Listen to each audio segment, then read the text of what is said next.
Hey guys, Sublord here, back again with another action figure review. Today I'll be taking a look at the standard release of the Warrior Beast Skullman figure brought to us by the fine folks over at Horsemen Studios. And the reason I say standard release is because this guy was initially offered up as a ZoloCon exclusive. More on that later.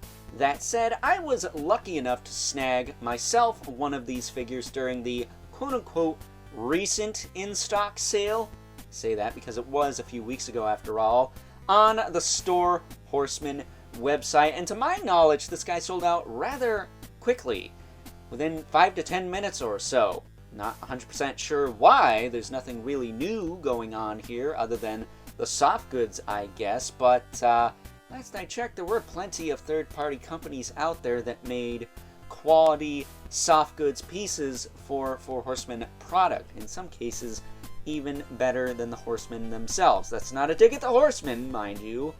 It's just facts. But before we get too far ahead of ourselves, why don't we cut right to the chase and get into the meat and taters of this review and take a look-see at all Skullman has to offer in terms of accessories, starting off with a pair of claw hands. He, of course, has a pair of grip hands with the claws on them, but it does come with a pair of open claw hands, most likely reused from either Varg, if not Balfagor. So there you go. That said, you also get a pair of open gloved hands, which are most likely reused from some of the 1.0 build elves, or even vampires, maybe? Ranger characters and whatnot from Mythic Legions, of course. Then we also get a pair of grip hands that also are gloved, and they have the appropriate hinge for holding weapons. So that's cool. Not sure why the claw grip hands don't have that, but I digress. And then to go with the gloved hands, we also get a pair of boot feet. He actually came packaged with these, but since the ankle joints were tighter on the claw feet, and since it's Warrior Beast, not Warrior Guy with gloves and boots, I decided to swap out the boots for the claw feet. Also reused from Varg. That I know. That said, this guy also comes with a longbow, again reused from elves, rangers, and whatnot, Mythic Legions. You can't have a bow without a quiver. So it comes with one of those as well. And then you can't have a bow and a quiver without an arrow, which this is the first loose arrow we've gotten in quite some time. Unless you want to count poxes. But there you go. And last but not least, we do have a kniff or a knife. This is the thicker bladed knife, which you can stick right up the keister of the guy in charge of ZoloCon, because he tried to scalp the exclusive version of this very Skullman figure, which came packaged with a exclusive Taskmastery looking skull head and hood piece, which I think the hood piece is actually soft goods, if I'm not mistaken. But a friend of mine who will remain nameless, for privacy reasons, not the local friend who shall not be named for privacy reasons, this is another guy. I know him on the Mythic Legions Cabal.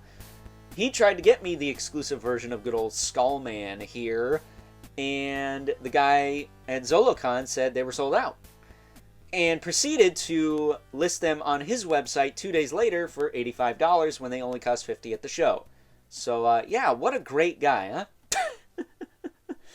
That said, if I was able to get that version of this figure, A, this review would have went up sooner, and B, I would have been able to get a friend of the channel this figure during the in-stock sale, because the Horsemen had a 1 per customer limit, and while I did try through other means to get my friend one of these figures, it ultimately got canceled. So thankfully mine didn't get canceled, but I do feel bad that I wasn't able to score a friend of mine this figure.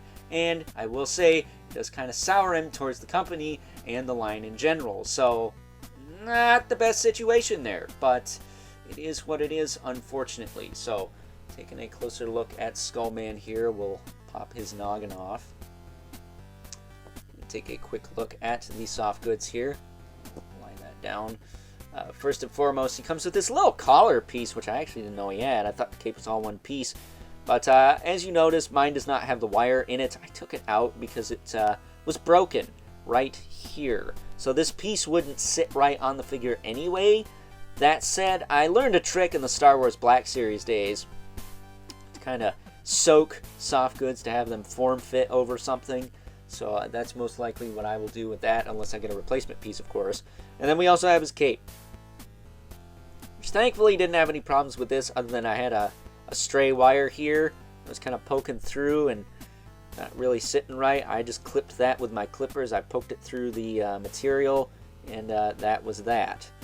That said, I hope I didn't do extensive damage to my cape trying to do that, but unfortunately, that is what it is. There's a bit of a wrinkle in the cape, but that's not that big a deal. I don't really care about that. But I will say, the cape is nice. I feel like the wire is a little thicker in it than on that collar piece. And it does have a collar of its own, which does have a wire in it, which does maintain its shape. So that is nice.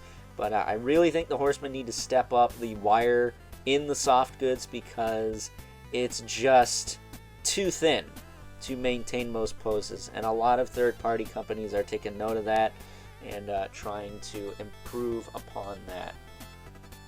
I wonder if that's a loose thread in my cape. I don't know what that is. Maybe it's probably just a wrinkle. Yeah, it's just a wrinkle. Let's smooth it out. Whatever. I don't care. Out of sight, out of mind. It's not falling apart at the seams, so whatever. But yeah, they could do a little bit better with the wires on the soft goods, if you ask me. Snapping his head back on. This guy is just repainted Mythic Legions parts. There is nothing new here, other than, I guess, parts available in certain colors. But we've seen the black body parts before. We've even seen the white hands and feet before. Again, Varg comes with those. The only thing really new are the belts, the loincloth, and the skull is like bright white this time around. But the Skeleton Legion Builder 2, a far superior figure, and figure that is eligible for Figure of the Year. Not quite sure where this guy falls in that equation because of the, we'll say, less than desirable experience in trying to obtain him, we'll say. But that Skeleton Legion Builder has a pretty bright skull, so if you missed out on this guy, you can easily kit bash one if you really wanted to. The wrist wraps are also new in this color, but I do believe we've gotten these parts in these colors before.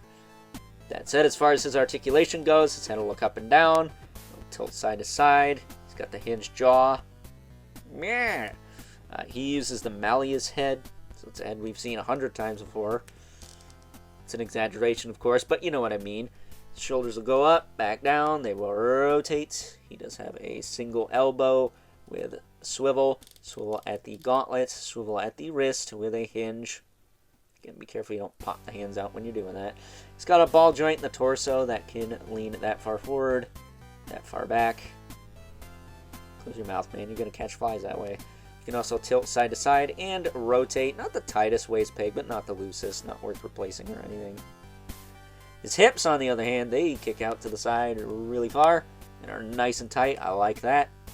They will rotate forward and back. He's got a thigh cut, single jointed knee, as well as a swivel below the knee, swivel at the foot with a hinge, and a rocker. Again, these ankle joints are a little tighter than on the boot feet he came packaged with, so that's why I'm using that. And again, I like the clawed feet more. It said he also has peg holes at the bottom of the feet if you got unlucky and didn't get any tight feet with yours. So that is Skullman in a nutshell, man. He is cool, but I don't think it's worth the hype. I really don't. Because while I do understand that, you know, customizers are going to have a field day with some of the parts here, if you could paint the parts anyways, I don't get the hype. Again, I really don't. If you can paint the parts and let somebody who wants to enjoy this figure for what it is, which is essentially a Motu Origins figure released by Four Horsemen Studios. I mean, it's literally just new stuff repainted to look like old stuff. That's what Origins is. I'm sorry. And that's the end of it, man. It's nothing that special. It's cool. I'm glad to have it. And personally, I have a history with the Skullman figure, the original one, because I almost bought an original one from, of all people, Robert Bruce, who you might know from Kevin Smith's show Comic Book Men. I think he had his bow. Don't think he had the knife, though. But he was really nice, and almost complete, and it was like $50 at the time. That said, I spent about $50 to get this guy, so joke's on me, I guess. I spent $50 on a Skullman anyways, and he was nothing but a pain in my posterior, because I will tell you, this review took me several attempts to get right, but I think we got it right. It's good enough for me, but at the end of the day, this figure caused more toy drama than I wish to be involved with. I've got to be honest with you, because at the end of the day, it's Cabal above all until you get between someone and their pet projects. I'm sorry, but recently I've noticed this quite a bit, and it's not just in the Cabal, it's literally everywhere. So with that being said, it is time now that we move right along and take a look at some size comparisons. First up, here's good old Skullman alongside the previous non-Legions related figures, both mythic or cosmic, we took a look at from the fine folks over at Horsemen Studios, and then of course it's going to be none other than the Figura Obscura Gods of Egypt, Anubis, and Bastet, both of which I did have problems with their soft goods as well, so I really think the Horsemen need to go back to the drawing board as far as the soft goods go, and maybe address the thickness of the wire, because my poor Bastet here has a skirt without a wire in it currently, so if anyone's got one they're willing to trade or hook up, I'd greatly appreciate that. But as you could see, I did swap the human hands and feet on these two figures so you can get a better gist of how they scale with a standard sized 4 Horsemen figure, we'll call it, because while it is utilizing Legion's parts, it's not a Legion's figure, though it could easily fit in either mythic or cosmic if you wanted to. Getting them out of the way, so we can bring in our 2 regulars. An actual Mythic Legions figure, Brother Mandibilith, another Bonehead too, as well as the infamous Elephant Spawn, who, as usual, towers over everyone. And despite the fact that Skullman is a bit of a pain in the butt kiss, he is a card-carrying member of the Men in Red and Black Club. I mean, he's got the red cape, the black body. I think that qualifies. So, with that being said, it's time now that we wrap things up with some final thoughts. Overall, and I'm going to stand by my previous statement in saying that good old Skullman here is the 4 Horsemen equivalent of a Masters of the Universe Origins figure released by the fine folks over at Mattel, where it is a figure made up of relatively new parts to replicate and or homage a figure that originally came out during the 1980s. And that's all you ever wanted out of this Skullman figure. Great. I'm happy for you. But at the end of the day, if you ask me, I do not believe it was worth all the fuss, muss, rigmarole, and hullabaloo it took to obtain one of these Skullman figures direct from the Horsemen or otherwise. I do not believe it was worth a 10-minute sellout. I do not believe it was worth the jerk-off from Zolocon to try and flip these figures on his own website for $85 when they only cost $50 at the show. I also don't believe it's worth customizers making a big stink over, because with the exception of the soft goods that is, there is absolutely nothing new going on here.